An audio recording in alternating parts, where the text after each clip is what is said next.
Well, check it out. Right after trial today, Donald Trump going over to a firehouse in New York City.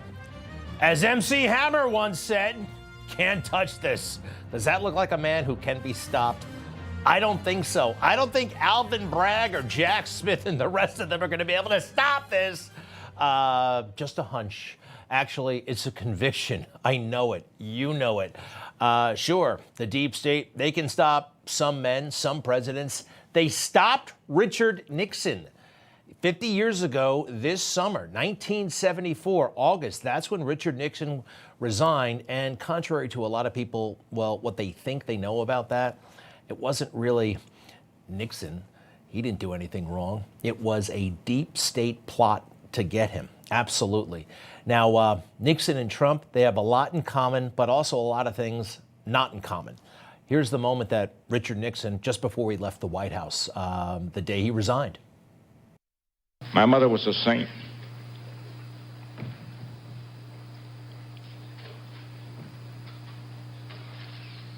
And I think of her, 2 boys dying of tuberculosis, nursing 4 others in order that she could take care of my older brother for 3 years in Arizona, and seeing each of them die. And when they died, it was like one of her own. Wow. Richard Nixon on his way out the door, a totally broken man, leaving office before they could impeach him. Meanwhile, Donald Trump, the night of his impeachment, he didn't run from office. In fact, getting impeached, he kind of liked it. By the way, it doesn't really feel like we're being impeached, do you? The country is doing better than ever before. We did nothing wrong. We did nothing wrong. And we have tremendous support in the Republican Party like we've never had before. Nobody's ever had this kind of support. It's a fascinating contrast, right? Now, there are a lot of differences, but a lot of similarities.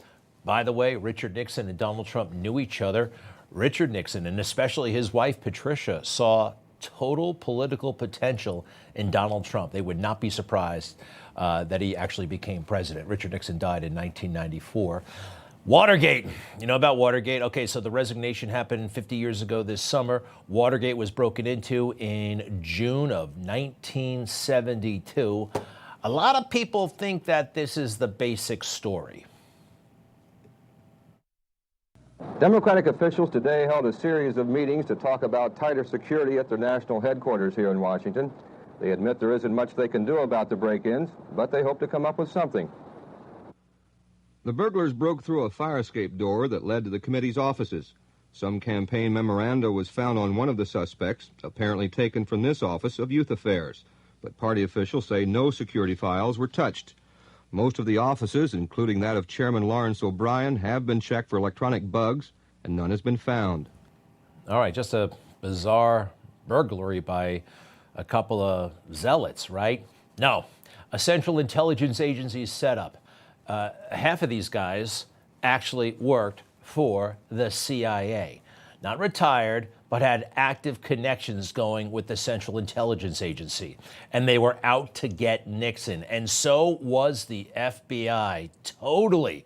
Now, a couple of things that did not work out for Nixon.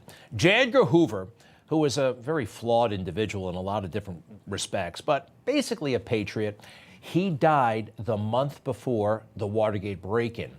And with him out of the picture, a real nasty swamp player by the name of Mark Felt started throwing his weight around and did everything he could to take down Donald Trump. Not only him, the CIA, the deep state. I mean, they ran everything, and they totally resented Richard Nixon, and they had the media in their pocket. This is William Colby, the Central Intelligence Agency, being called into Congress to explain a few things. The CIA could manipulate the news in the United States by channeling it through some foreign country. Now, we're looking at that very carefully. Do you have any people being paid by the CIA who are contributing to a major circulation American journal? We do have people who submit pieces to two American journals. Do you have any people paid by the CIA who are working for television networks? This, I think, gets into the kind of getting into the details, Mr. Chairman, that I'd like to get into in executive session. Yeah, we can't share that with the American people, that we pay people all over the media. And that brings me to Bob Woodward. Was he just an intrepid journalist who, along with Carl Bernstein back in 1972, latched on to the biggest story in history and broke it wide open? Well, that's the myth, of course, a myth that these two guys benefited from enormously, especially Woodward. Movie stars playing them. Just a couple of years later, Dustin Hoffman as Bernstein, Robert Redford as Woodward. How about Woodward? Did you know that he was in the Navy, that he actually encountered Alexander Haig at some point? And he got out of the Navy in 1970, just 2 years before the Watergate is broken into. And somehow he's in the middle of it all and gets scoop after scoop after scoop, huh? You think maybe, just maybe, based on what we heard from the CIA director, that they may have had a hand in putting him at the right place at the right time, in part to get Nixon. And they hated Nixon for a lot of different reasons, including, well, Nixon went to China. And you know how he went to China? He blew off the State Department. He blew off the deep state. They just reached out to China and made it happen. Deep state did not like that. In similar ways to how they did not like Trump. They hated him. I mean, Donald Trump comes in there, bull in a china shop in the campaign in 2016 and actually says what we all know, that the deep state, especially the intelligence community, has repeatedly throughout its history let down our country. Obviously, the war in Iraq was a big, fat mistake, all right? Now, you can take it any way you want, and it took Jeb Bush, if you remember at the beginning of his announcement, when he announced for president, it took him 5 days. He went back. It was a mistake. It wasn't a mistake. It took him 5 days before his people told him what to say, and he ultimately said it was a mistake. The war in Iraq, we spent $2 trillion, thousands of lives. We don't even have it. Iran is taking over Iraq with the second largest oil reserves in the world. Obviously, it was a mistake. So George Bush made a mistake. We can make mistakes, but that one was a beauty. We should have never been in Iraq. We have destabilized the Middle East. All right, he said the quiet part out loud, although it shouldn't have been quiet, right? Iraq, no weapons of mass destruction, and we're just going to pretend it didn't happen. Well, these kinds of comments got Donald Trump in a lot of trouble. I mean, the media, they were always freaking out about something, but I'm talking about the deep state, right? The CIA and beyond, all those intelligence agencies. They were out to get Trump. They took it personally. Just listen to Chuck Schumer. He's taking these shots, this antagonism, this taunting to the intelligence community. Let me tell you, you take on the intelligence community, they have 6 ways from Sunday at getting back at you. So even for a practical, supposedly hard-nosed businessman, he's being really dumb to do this. And even though Donald Trump tried to improve relations with the intelligence community, in fact, I think his first day in office, he went over to Langley to say, hey, you guys, we can work together. You're the best. You're the brightest. Let's do something great for America. No, they are out to sabotage his administration because their feelings were hurt. Big news tonight, transcripts of President Trump's phone calls with leaders of Mexico and Australia are now public after someone leaked them. Earlier in the call, Trump issued an ultimatum of sorts. If you are going to say that Mexico is not going to pay for the wall, then I do not want to meet with you guys anymore. Also released today was the transcript of President Trump's conversation with Australian Prime Minister Malcolm Turnbull. Trump lost his patience. Boy, that will make us look awfully bad. Here I am calling for a ban where I am not letting anybody in, and we take 2,000 people. Most of the stuff was leaked. It's secret stuff, classified stuff, and they just leaked it. One of about 10,000 things they did to trip up Trump, and it culminated with these crazy indictments, these crazy unjust indictments, okay?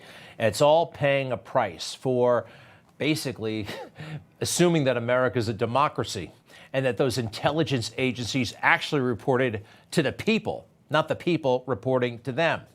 All right, so he's on trial, that crazy thing with Stormy Daniels. Let's find an average, run-of-the-mill reporter to find out how things went today. The substantive thing that you started was the gag order, where the judge clearly, I think, is going to find that Donald Trump is in violation of the gag order yet again with respect to his comments involving the jury. Thank you, average run-of-the-mill reporter, telling us about that gag order. I know that gag order is really hot. They're obsessed with it. Following the rules. Well, that's no average run-of-the-mill reporter. That is Andrew Weissman. He was the top deputy to Mueller. Remember the Mueller probe? And he was a top lawyer, the general counsel, actually, at the FBI. And now he's doing legal commentary for MSNBC, just giving us the latest, a neutral, unvarnished opinion about what's happening in the trial of Donald Trump. How's that? The military waiting in the wings. Remember Milley? Yeah, he's out there somewhere watching everything. It reminds me of Nixon. Did you know the military was spying on Richard Nixon? They absolutely were. Just kind of like this guy, I believe, the chairman of the Joint Chiefs of Staff. He's in that tan uniform on the right, his wife. That's Admiral Moorer, M-O-O-R-E-R. This guy actually stole secrets from the White House. Stole them. This is documented. We all know it. He wasn't caught because folks at the time thought it would be very bad for the country if that became public. But this is how it works in the swamp. It hasn't changed. So that brings us back to Donald Trump. There he is, winning despite it all and leading. The contrast between him, a man who's up on felony charges, and the president of the United States, Joe Biden. Take a look. Should the Columbia University president resign? Right this way, Mr. President. I didn't know that. I'll have to find out more about it. To every college president, I say remove the encampments immediately, vanquish the radicals, and take back our campuses for all of the normal students who want a safe place from which to learn. One's a leader, one's hiding. One is compromised, one not so much, right? He only kind of serves the people. It's so obvious. So our country is engulfed by this anti-Semitism and violence on campus. One is speaking out about it clearly and plainly. The other one is all over the place because, well, they're beholden to the far left. It really is amazing what's happening and who can talk about it and who can't, who recognizes it and who doesn't. So where is the President of the United States? I'm talking about the current one, Joe Biden. He had to be pushed, cajoled into finally saying something. This is not leadership. This is the opposite of leadership, okay? Now that everything is a little bit settled down for the moment, he felt it was safe to finally come out and say something. Before I head to North Carolina, I wanted to speak a few moments about what's going on our college campuses here. We've all seen the images, and they put to the test two fundamental American principles. Excuse me. The first is the right to free speech and for people to peacefully assemble and make their voices heard. All right, so here he goes. He goes through the basics, right? Don't break anything. You can speak, but you can't break anything. Like, we already know that. That's not leadership. He spoke for about 3 minutes, and it was interesting that he did not mention Jewish people. 3 minutes, no mention of Jews, but call for the protection of Arabs and Palestinians. He did say something about anti-Semitism, but the protection of Arabs and Palestinians. I want everybody to be protected, including Arabs and Palestinians. But the fact is, they're not under attack in America. Islamophobia, that's a myth, right up there with the white supremacists are the existential threat to America. It's just not true. But they lie about it for political purposes.